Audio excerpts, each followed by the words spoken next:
இப்போ இந்த மாதிரி கார் யூஸ் கார் மார்க்கெட்டுக்கு வந்தால் வாங்கலாமா வாங்கக்கூடாது? இந்த எக்ஸ்டீரியருக்கோ ஒரு இன்டீரியருக்கோ அதெல்லாம் இம்பார்ட்டன்ஸ் கொடுக்கவே கொடுக்காது. ஒரு சர்வீஸை ஸ்கிப் பண்ணிங்கன்னா கூட அவ்வளோ ஒரு செலவு வச்சிடும் ஃப்யூச்சரில். இது ஒரு டிபேட்டபிள் டாபிக்லாம் கிடையாதுங்க. ஸ்ட்ரைட்டாக நம்ம அக்செப்ட் பண்ணிடலாம். ஜெர்மன் கார்ஸ் வந்து ஜாப்பனீஸ் கார் அளவுக்கு ஈக்குவலாக ரிலையபிலிட்டி கிடையாது. ஹலோ எவ்ரி ஒன், இன்றைக்கும் ஒரு இன்ட்ரெஸ்டிங்கான ஒரு டாப்பிக்கோடு தான் வந்திருக்கேன். இதை இன்ட்ரெஸ்டிங்னு சொல்லக்கூடாது, கொஞ்சம் சென்சிட்டிவான ஒரு டாபிக் தான். நிறைய பேருக்கு இருக்கக்கூடிய டவுட் வந்து என்னென்னா, ஏன் இந்த ஜெர்மன் கார்ஸ் ஜாப்பனீஸ் கார் அளவுக்கு ரிலையபிளாக இல்லை அப்படின்னு.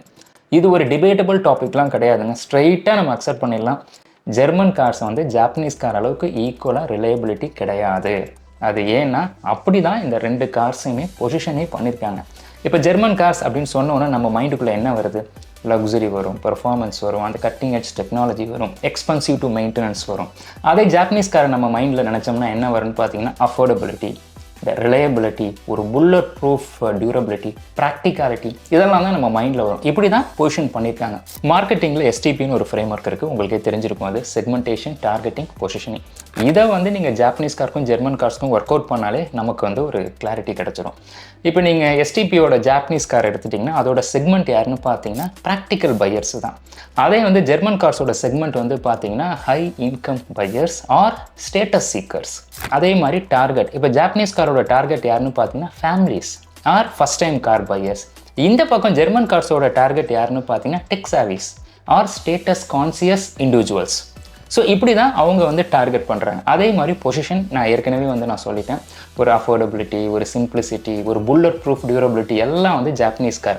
ஜெர்மன் கார்ஸை பொறுத்த வரைக்கும் ஒரு கட்டிங் எட்ஜ் டெக்னாலஜி, இன்ஜினியரிங், ஒரு லக்ஸுரி, பெர்ஃபார்மன்ஸ், இதில் தான் இந்த காரை கிளியராக டிஃபரன்ஷியேட் பண்ணியிருக்காங்க. ஜெர்மன் கார்ஸ்க்கு இது, ஜாப்பனீஸ் காருக்கு இதுன்னு. இங்கேருந்து இங்கே போனாலும் மிஸ் மேட்ச் ஆகும், இங்கேருந்து அங்கே போனாலும் வந்து மிஸ் மேட்ச் ஆகும். கம்மிங் பேக் டு ரிலையபிலிட்டி, அதுதான் இந்த வீடியோவோட இம்பார்ட்டன்ட் டாபிக், ரிலவெண்ட்டும் கூட. இப்போ நீங்கள் ஜாப்பனீஸ் காரை வந்து அந்த ரிலையபிலிட்டி ஸ்கேலில் நீங்கள் வந்து ஃபிக்ஸ் பண்ணிங்கன்னா இங்கே இருக்குதுன்னு வச்சுங்கன்னா, அதாவது இங்கேருந்து இவ்வளோ தூரத்தில் இருக்குது அப்படின்னா, இப்போ ஜெர்மன் கார்ஸோட ரிலையபிலிட்டி பார்த்தீங்கன்னா இங்கே தான் வர முடியும். கண்டிப்பாக இதுக்கு வந்து மேட்சிங் பண்ணவே முடியாது. இங்கே கொண்டு வரத்துக்கே பார்த்தீங்கன்னா it demand regular and meticulous maintenance. ஏன்னா ஜெர்மன் கார்ஸோட இன்ஜினியரிங்கே அப்படி தான். ஒரு சர்வீஸை ஸ்கிப் பண்ணிங்கன்னா கூட அவ்வளோ ஒரு செலவு வச்சிடும் ஃப்யூச்சரில். அதே ஜாப்பனீஸ் காரை ஒரு 1 or 2 சர்வீஸை மிஸ் பண்ணாலும் அந்த ரிலையபிலிட்டி மெயின்டைன் ஆகிக்கிட்டே தான் இருக்கும். இதுதான் ஜாப்பனீஸ் காருக்கும் ஜெர்மன் கார்ஸ்க்கும் உள்ள டிஃப்ரென்ஸ். இந்த டாப்பிக்கை சப்போர்ட் பண்ணுறதுக்காகவே ஒரு இன்ட்ரெஸ்டிங்கான ஒரு கார் வந்திருக்கு கார்சன்ஸ்க்கு, ஆடி Q7. இது என்ன மாடல், அதாவது இயரை சொல்கிறேன், எத்தனை கிலோமீட்டர்ஸ் ட்ரைவ் பண்ணியிருக்கு, அது எல்லாமே கீழே போய் பார்க்கலாம்.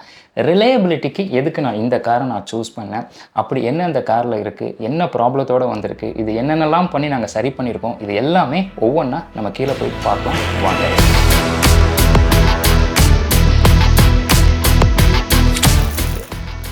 நான் சொன்னேன் இல்லைங்களா, அந்த Q7ஓட ஸ்கேனிங் ரிப்போர்ட் தான்.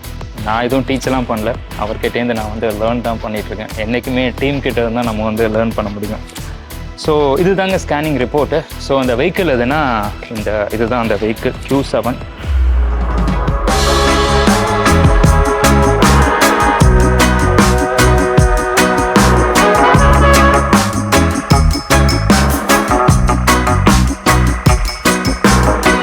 This is the vehicle, 2016 model Audi Q7, 235,000 driven vehicle. எல்லோரும் சொல்லுவாங்க ஜாப்பனீஸ் கார் தான் வந்து 200-300,000லாம் போகும், ஜெர்மன் கார்ஸ்லாம் அந்த அளவுக்கு ஒரு லாஞ்சிவிட்டி இருக்காதுன்னு. கிடையவே கிடையாது. ப்ராப்பராக மெயின்டைன் பண்ணிங்கன்னா கொஞ்சம் எக்ஸ்பென்சிவ் தான். கண்டிப்பாக ஜாப்பனீஸ் காருக்கு ஈக்குவலாக இல்லைனா கூட கிட்டத்தட்ட அதுக்கு கிட்டக்க வர மாதிரி தாராளமாக இதற்கும் லைஃப் இருக்குது. ஸோ இதில் என்ன ப்ராப்ளம்னு பார்த்தீங்கன்னா, ரிவர்ஸ் கியர் வந்து என்கேஜ் ஆகலை, அது இல்லாமல் ஏசி வந்து ஒர்க் ஆகலை. ஸோ ரிவர்ஸ் கியர் என்கேஜ் ஆகலைங்கிறப்ப பிரேக் டவுன் ஆகிடுச்சு ஆக்சுவலாக வெஹிக்கிள். ஸோ டோபரில் தான் கார்சன்ஸ்க்கு வந்து வந்துச்சு. ஸோ வந்தவுடனே நம்ம டிரான்ஸ்மிஷனை வந்து ஸ்கேன் பண்ணி பார்க்குறப்ப சர்ப்ரைசிங்காக வந்து எந்த மேஜர் ஃபால்ட் கோடும் அதில் வந்து பெருசாக ஒன்றும் இல்லை.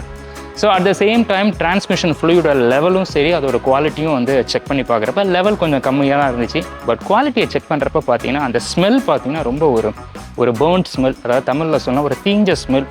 அது ஏன்னா அந்த 200,000 ஓடினதுனால தான். ஏன்னா ரொம்ப ஓடி என்ன இருக்கும், உள்ளுக்குள்ளே இருக்கக்கூடிய அந்த மெட்டல் டு மெட்டல் ஃப்ரிக்ஷனில் ஜாஸ்தியாக இந்த ஹீட் ஆகி அந்த ஸ்மெல் வந்து வரும். அது ஒரு வியர் அண்ட் டியர் சைன் தான் இது. அதே மாதிரி விஷுவலாக இன்ஸ்பெக்ட் பண்ணி பார்த்தோம், வேறு ஏதாவது கிராக்கோ இல்லை லீக்கோ ஏதாவது இருக்குன்னா அதுலேயும் வந்து பெருசாக வந்து ஒன்றுமே வந்து இல்லை. ஸோ இந்த வண்டியை பொறுத்த வரைக்கும் எங்கள் அப்ரோச்சே வந்து 200+ அப்படிங்கிறப்ப அப்ரோச் கொஞ்சம் டிஃப்ரெண்ட் தான். இதே வந்து ஒரு 40, 50, 100,000 வேறு மாதிரி நம்ம டெசிஷன் எடுக்கலாம். 200ங்கிறப்ப ஸ்ட்ரைட்டாக வந்து கியர் காம்போனன்ட் தான் இதில் வந்து ப்ராப்ளம். ஸோ அப்போ வந்து கியர் பாக்ஸை வந்து ஓவரால் தான் பண்ணி ஆகணும். இதில் வந்து ஒரு டார்க் கன்வெர்ட்டரோ இல்லை மெக்கட்ரானிக் போர்ட், சால்னாய்ட், வால் பாடி அந்த பிரச்சனைலாம் கிடையாது. ஸ்ட்ரைட்டாக விஷயத்துக்கே போயிடலாம். கியர் பாக்ஸை தான் ஓவரால் வந்து பண்ணி ஆகணும்.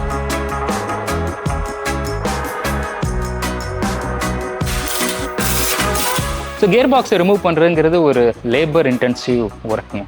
ரொம்ப ஒரு சாதாரண ஒரு ஒர்க் கிடையாது. பார்த்தீங்கன்னா ஷாஃப்ட்டை ரிமூவ் பண்ணணும், அதே மாதிரி ஒயரிங் ஹார்னஸ், டிரான்ஸ்மிஷன் மவுண்ட் இதெல்லாம் ரிமூவ் பண்ண பிறகு தான் நம்ம டிரான்ஸ்மிஷனை வந்து லோயரே பண்ண முடியும். அதுக்கப்புறம் தான் ஒர்க் பெஞ்சில் வந்து நம்ம வைக்கவே முடியும். அந்த மாதிரி பண்ணிவிட்டு ஓப்பன் பண்ணி பார்க்குறப்ப பார்த்தீங்கன்னா ஏகப்பட்ட, அதாவது ஒரு significant internal damage because of wear and tear தான். நிறைய அந்த டைனி மெட்டல் பார்ட்டிகல்ஸ் அந்த ஃப்ளூயிட் ஃபுல்லாகவே வந்து இருந்துச்சு. ஏகப்பட்ட காம்போனண்ட் வந்து நம்ம ரீப்ளேஸ் பண்ணுற மாதிரி இருந்துச்சு. ஒரு சில காம்போனண்ட்டை வந்து நம்ம வந்து ரெடி பண்ணுற மாதிரியும் இருந்துச்சு. இருக்கக்கூடிய கிளச்சஸாக இருக்கட்டும், இல்லை சீல்ஸாக இருக்கட்டும், கேஸ்கட்ஸ், இது எல்லாமே வந்து ரீப்ளேஸ் பண்ணோம். எல்லாமே இல்லை, ஓரளவு நம்ம ரீப்ளேஸ் பண்ணோம். இதை பிரிக்கிறது ரொம்ப ஈஸிங்க. பட் அதை திருப்பி அசம்பிள் பண்ணுறதுக்கு பாருங்கள், அதில் தான் நம்மளோட டாஸ்கே இருக்குது. ஏன்னா அவ்வளோ ஒரு மைன்யூட்டாக ஒவ்வொரு பார்ட்டையும் நம்ம வந்து திருப்பி வந்து ரீஅசம்பிள் பண்ணணும். ஈவன் ஏதாவது ஒரு சின்ன ஒரு மிஸ்டேக் பண்ணோம்னா கூட நாளைக்கு ரோட்டில் போகும்போது ஏதாவது ஒரு கியர் வந்து என்கேஜ் ஆகாமல் அப்படியே பிரேக் டவுன் ஆகும். அதுவும் இது வந்து ஆட்டோமேட்டிக். இதே மேனுவலாக இருந்துச்சுன்னு வச்சுங்களேன், நியூட்ரல் பண்ணி ஓரமாக நிப்பாட்டிடலாம். இதை அந்த மாதிரி பண்ண முடியாது. அது பண்ணலாம், அதை பற்றி நான் வேறு ஒரு வீடியோவில் டீட்டெயில்டாக பேசினேன். ஒரு ஆட்டோமேட்டிக் கார் பிரேக் டவுன் ஆச்சுன்னா அதை எப்படி ரோட்டுக்கு ஓரமாக கொண்டு வரதை பற்றி நம்ம வந்து பேசுவோம். ஸோ அதனால் ரொம்ப கேர்ஃபுல்லாக எல்லாத்தையுமே திருப்பி ரீஅசம்பிள் பண்ணி ஃபிக்ஸ் பண்ணியாச்சு. அதுக்கப்புறம் டிரான்ஸ்மிஷன் ஃப்ளூயிட்லாம் வந்து ரீஃபில் பண்ணி டெஸ்ட் ட்ரைவும் பண்ணியாச்சு. ஸோ ரிவர்ஸ் கியர் ஒர்க் ஆக ஆரம்பிச்சிருச்சு. அடுத்து வந்து இந்த ஏசி கம்ப்ளைண்ட் வந்து சொன்னாங்க இல்லைங்களா. ஸோ அது என்னன்னு பார்க்கும்போது பார்த்தீங்கன்னா அந்த கம்ப்ரஸர் தான் வீக்காக இருந்துச்சு. அதையும் வந்து ரீப்ளேஸ் பண்ணி ஃபிக்ஸ் பண்ணியாச்சு. ஏசி கம்ப்ரஸரும் சரியாயிடுச்சு, ரிவர்ஸ் கியரும் வந்து என்கேஜ் ஆயிடுச்சு. நேற்றே வந்து டெஸ்ட் ட்ரைவ்லாம் பண்ணிட்டாங்க. நமக்காக தான் இப்போ கார் வந்து வெயிட் பண்ணிட்டு இருக்கு. So car is ready to hit back the road. So நம்ம ஒரு சின்னதாக ஒரு டெஸ்ட் ட்ரைவ் பண்ணுவோம். இது இல்லாமல் நான் மேலே சொன்னேன் இல்லைங்களா, இந்த ஜெர்மன் கார்ஸோட ரிலையபிலிட்டி. இப்போ இந்த மாதிரி கார் யூஸ் கார் மார்க்கெட்டுக்கு வந்தால் வாங்கலாமா வாங்கக்கூடாதா, அது வாங்குறதா இருந்தால் எந்தெந்த பாயிண்ட்ஸ்லாம் கன்சிடர் பண்ணலாம் அப்படிங்கிறத ஒரு சின்ன ஒரு ரைட் ரொம்ப ஷார்ட்டாக ஸ்வீட்டாக பேசலாம். வாங்க போகலாம்.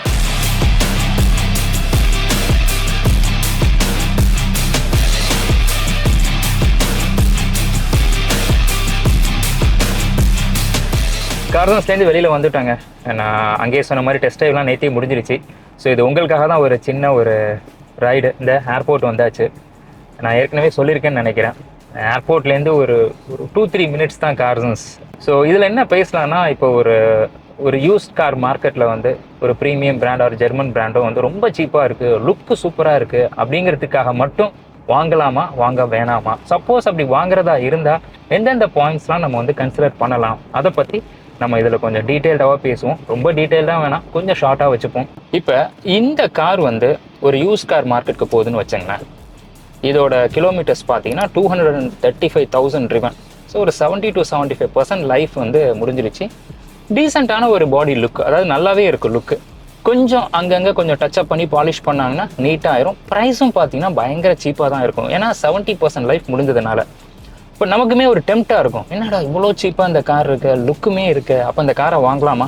தாராளமாக வாங்கலாம். அதுக்காக இந்த கார்லாம் நான் வாங்கக்கூடாதுன்னு நான் சொல்லலை. பட் இந்த காரை ஓன் பண்ணுறதுனால வரக்கூடிய காஸ்ட் இருக்குது பார்த்தீங்களா, அதை வந்து நம்ம என்றைக்குமே வந்து டெரைவ் பண்ணி வச்சுக்கணும். என்றைக்குமே யூஸ் கார் மார்க்கெட்டை பொறுத்த வரைக்கும் பர்ச்சேஸ் ப்ரைஸ் கம்மியாக ஓனர்ஷிப் காஸ்ட் வந்து ஜாஸ்தி ஆகிக்கிட்டே இருக்கும். அதாவது கால்குலேஷனுக்கு அப்புறம் வருவோம். ஃபஸ்ட்டு வந்து ஒரு ப்ரீ பர்ச்சேஸ் இன்ஸ்பெக்ஷனுங்க. ரொம்ப சிம்பிளாக எலக்ட்ரானிக்கலாக எப்படி இருக்குன்னு ஒரு ஸ்கேன் பண்ணி பாருங்கள். மெக்கானிக்கலாக, அதாவது விஷுவலாக இன்ஸ்பெக்ட் பண்ண சொல்லுங்கள், அதுவே போதும். எதுலன்னா ஒரு 5 ஏரியாவில் மட்டும் கொஞ்சம் ஃபோக்கஸ்டாக இருக்க சொல்லுங்கள். நம்பர் 1 பார்த்தீங்கன்னா இன்ஜின் அண்ட் கூலிங் சிஸ்டம், அதுதான் நமக்கு main. So number 2 transmission and drive train, அதை பாருங்கள். தேர்ட் வந்து சஸ்பென்ஷன் அண்ட் ஸ்டீரிங். ஃபோர்த்து வந்து பிரேக்ஸ் அண்ட் எலக்ட்ரானிக்ஸ். ஃபிஃப்த்து வந்து ஃபியூயல் அண்ட் எக்ஸாஸ்ட். இதில் என்ன இல்லை அப்படின்னு கேட்டிங்கன்னா, இந்த எக்ஸ்டீரியருக்கோ ஒரு இன்டீரியருக்கோ அதெல்லாம் இம்பார்ட்டன்ஸ் கொடுக்காது. இந்த 5 ஏரியாவில் மட்டும் ஃபோக்கஸ் பண்ணி ஒரு ரிப்போர்ட் எடுங்க. ஒரு ஐடியா இருந்துருச்சுன்னா இதுலேயே நீங்கள் ஒரு 80% நமக்கு ஒரு கான்ஃபிடன்ஸ் வந்துடும், இந்த காரை வாங்கலாமா வேணாமான்னு. இப்போ நீங்கள் ப்ரீ பர்ச்சேஸ் இன்ஸ்பெக்ஷன் முடிச்சிட்டிங்க, உங்கள் கார் மேலே ஒரு கான்ஃபிடன்ஸ் வந்துருச்சு. நம்பர் 2 நீங்கள் என்ன பண்ணணும்னா, ஒரு மெயின்டெனன்ஸ் அண்ட் ஓனர்ஷிப் காஸ்ட்டை வந்து டெரைவ் பண்ணுங்க. இது என்னன்னா ரொம்ப சிம்பிள். ஒரு 2 இயர்ஸ் இந்த காரை நீங்கள் வச்சுருக்கீங்க அப்படின்னா, இந்த 2 இயர்ஸில் இந்த காரோட மெயின்டெனன்ஸ் காஸ்ட்டை வந்து ஒரு ஃபோர்காஸ்ட் பண்ணுறது தான் இந்த maintenance and ownership cost. First என்ன நீங்கள் அதில் வந்து கால்குலேட் பண்ணணும்னா, மெயின்டெனன்ஸோட ஃப்ரீக்வன்சி அதை வந்து கொண்டு வாங்க, கேப்சர் பண்ணுங்கள். அதாவது 3 மந்த்ஸ்க்கு ஒரு தரையா, 6 மந்த்ஸ்க்கு ஒரு தரையா, 5000க்கு ஒரு தரையா, 15,000 கிலோமீட்டர்ஸ்க்கு ஒரு தரையா, அதை கொண்டு வாங்க. அதில் என்ன ஸ்பேர்ஸ் வந்து இன்வால்வ் ஆயிருக்கு, அதோட காஸ்ட் என்ன. அதுக்கு அடுத்தது பார்த்தீங்கன்னா இந்த லேபர் காஸ்ட். ஏன் லேபர் காஸ்ட்டை நான் ஸ்பெசிஃபை பண்ண சொல்கிறேன், அதை ஏன் நான் கேப்சர் பண்ணணும் அப்படின்னு சொல்கிறேன்னா, இப்போ நீங்கள் ஜாப்பனீஸ் காரை வந்து எந்த மெக்கானிக்கிட்ட வேணாலும் நீங்கள் கொடுத்து பார்க்கலாம். ஆனால் ஜெர்மன் கார்ஸை பொறுத்த வரைக்கும் அப்படி கிடையாது. அதாவது ப்ரீமியம் கார்ஸை பொறுத்த வரைக்கும் இதுக்குன்னு ட்ரெயின்டான ஒரு மெக்கானிக்ஸ் கிட்ட தான் நம்ம அதை போய் காமிக்க முடியும். அவங்க கிட்ட இதுக்குன்னு ஒரு ஸ்பெஷலைஸ்டு டூல்ஸ் வேணும். அது இருந்தால் தான் இதை அவங்க பண்ண முடியும். அப்போ என்ன ஆயிடுது, லேபர் காஸ்ட் வந்து ஜாஸ்தி ஆயிடுது. தேர்டு வந்து ரீசேல் வேல்யூங்க. ஏன் இதை நான் ரீசேல் வேல்யூ கேப்சர் பண்ண சொல்கிறேன்னா, இப்போ ஜெர்மன் காரை பொறுத்த வரைக்கும் ஜாப்பனீஸ் காரை கம்பேர் பண்ணிங்கன்னா இதோட ரீசேல் வேல்யூ பயங்கரமாக டிப்ரிஷியேட் ஆகும். ஆனால் ஜாப்பனீஸ் கார்ஸ் அப்படி கிடையாது. ரீசேல் வேல்யூ இந்த அளவுக்கு டிப்ரிஷியேட் ஆகலைன்னா கூட ஓரளவு மெயின்டைன் ஆகிட்டு இருக்கும். அதுதான் ஜாப்பனீஸ் காரோட மிகப்பெரிய அட்வான்டேஜ். ஃபார் எக்ஸாம்பிள் டயோட்டா, நிசான்லாம் பார்த்தீங்கன்னா கல்ஃபில் வந்து அப்படி ஒரு ரீசேல் வேல்யூ இருக்கும். ஐ திங்க் இந்தியாவிலுமே டயோட்டாக்கு ஒரு டீசெண்டான ஒரு ரீசேல் வேல்யூ இருக்குது. அவ்வளோதாங்க. இது மூணுத்தை மட்டும் கேப்சர் பண்ணுங்கள். அதாவது ப்ரீ பர்ச்சேஸாக இன்ஸ்பெக்ஷன் பண்ணுங்கள். அதுக்கப்புறம் இந்த மெயின்டெனன்ஸ் அண்ட் ஓனர்ஷிப் காஸ்ட் எவ்வளோ வருதுங்கிறதையும் தெரிஞ்சுங்க. அப்புறம் ரீசேல் வேல்யூ எந்த அளவுக்கு டிப்ரிஷியேட் ஆகுதுங்கிறது தெரிஞ்சுக்கிட்டிங்கனாலே உங்களுக்கு ஒரு ஐடியா வந்துடும், இந்த காரை நம்ம போகலாமா வேணாமா. எகெயின் இது ஒரு கைடன்ஸ் தான். கண்டிப்பாக காரை வந்து இப்படி தான் வாங்கணும் அப்படிங்கிறதுக்கு ஒரு மேத்தமெட்டிக்கல் கால்குலேஷன் இது கிடையாது. இந்த காரை வாங்கினா இவ்வளோ செலவழிக்கும், இவ்வளோ செலவழித்த பிறகு நம்ம இந்த காரை ஹோல்ட் பண்ணோம்னா கடைசியில் விற்க போகிறப்ப இவ்வளோ காசு கிடைக்குங்கிறதுக்காக ஒரு ஐடியாவோட யூஸ் கார் மார்க்கெட்டில் காரை வாங்குங்க. Almost back to Carsons. வாங்க உள்ளே போவோம். உள்ளே போயிட்டு வீடியோவை ஃபினிஷ் பண்ணுவோம்.